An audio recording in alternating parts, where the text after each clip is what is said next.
Hello, my friends. I've been thinking a lot recently about some of the struggles on the path of awakening. And one of the hardest lessons I've had to learn is to not interfere with different levels of consciousness. It's still a lesson I'm actively learning because we see people suffering and we just want to help them because we're empathetic toward their struggle. But we got to realize everybody's at different levels. So what is the greatest thing we can do to help others who are struggling, whatever it may be? They're struggling with their diet, they're struggling with lifestyle stuff.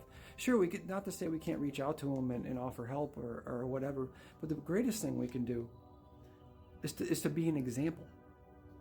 Is to do it ourselves, do the work ourselves, and raise our own vibration. Because the greatest thing we can do to help others on different states of consciousness is be the light and be the example and show them this is the way, right? Otherwise, if we're just talking, we can talk to her blue in the face. I can talk to them blue in the face and tell people that humans are frugivores and we're supposed to eat raw fruits and vegetables. But we're also under intense programming on this planet, very intense programming.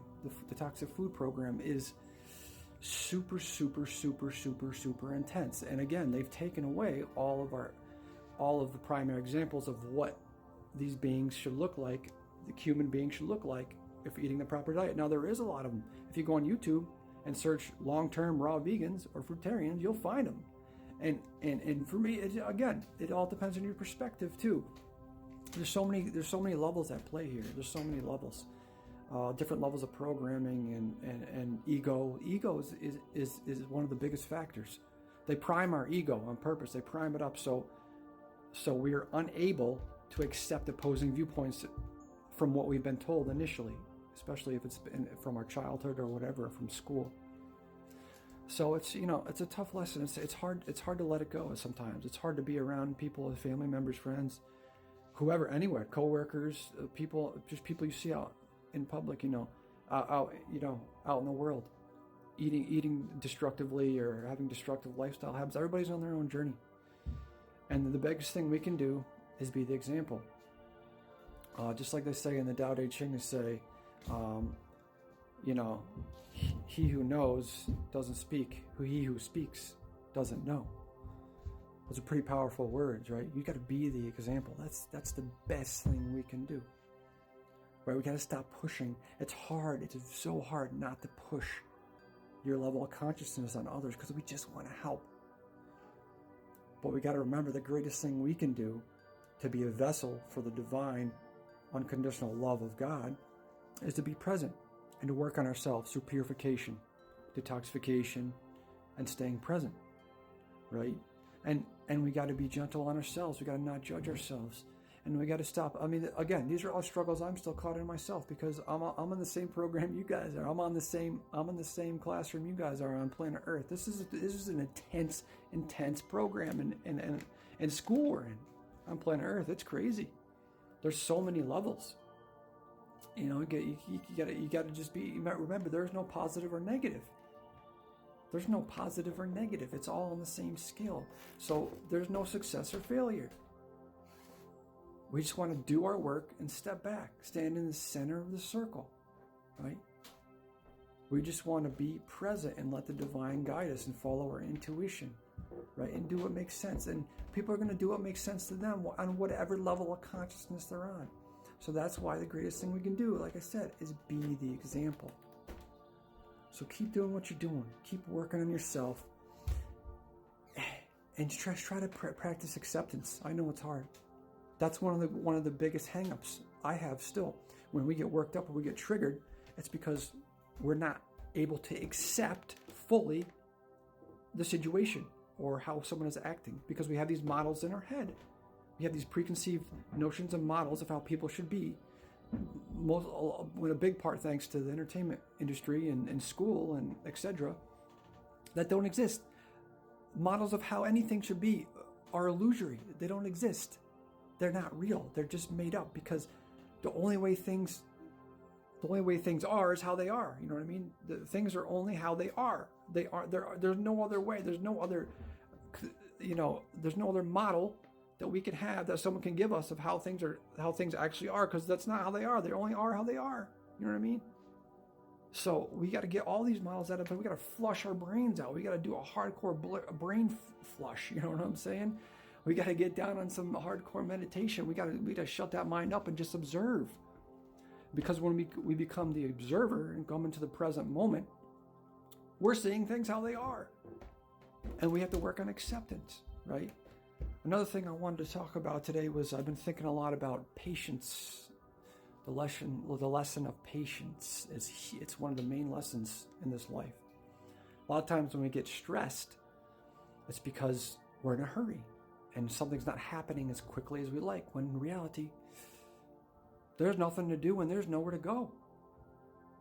I'm trying to slow myself down constantly. I'm trying to slow myself down no matter what I'm doing, because there's nowhere to go and there's nothing to do other than being right here, right now.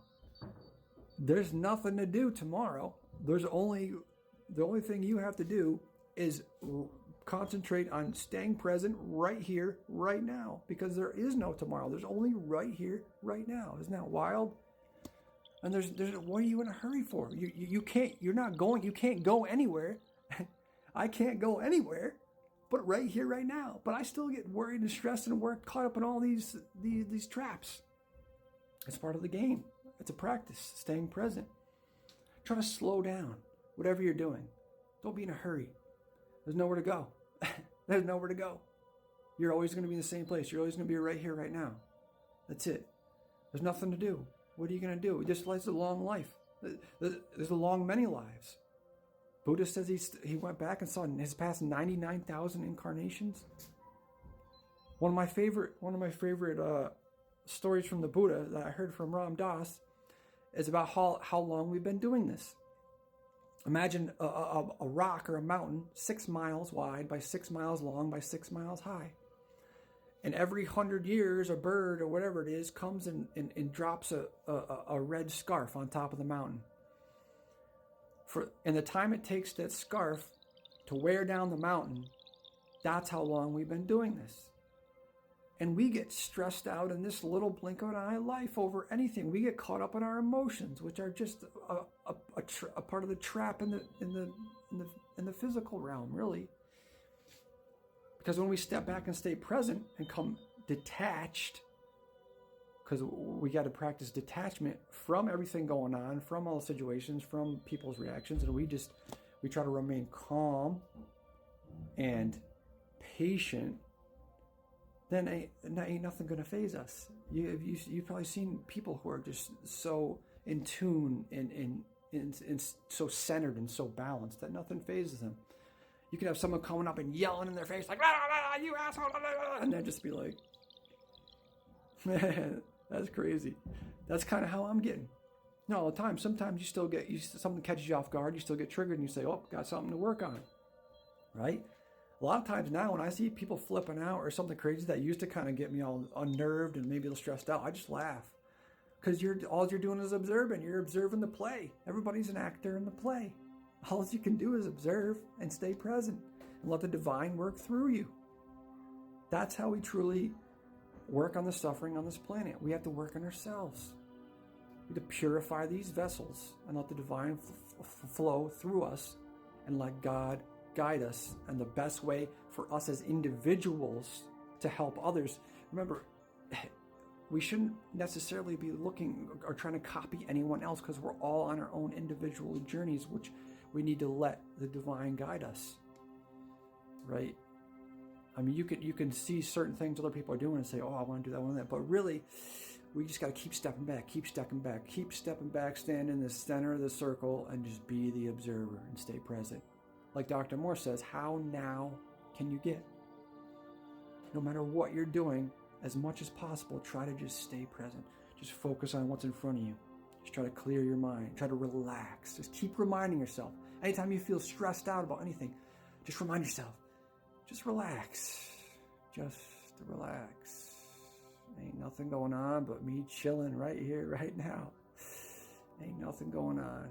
Let's just relax. Take our time. Practice patience. Practice presence. practice purification, get these vessels clean, and do the work of the divine.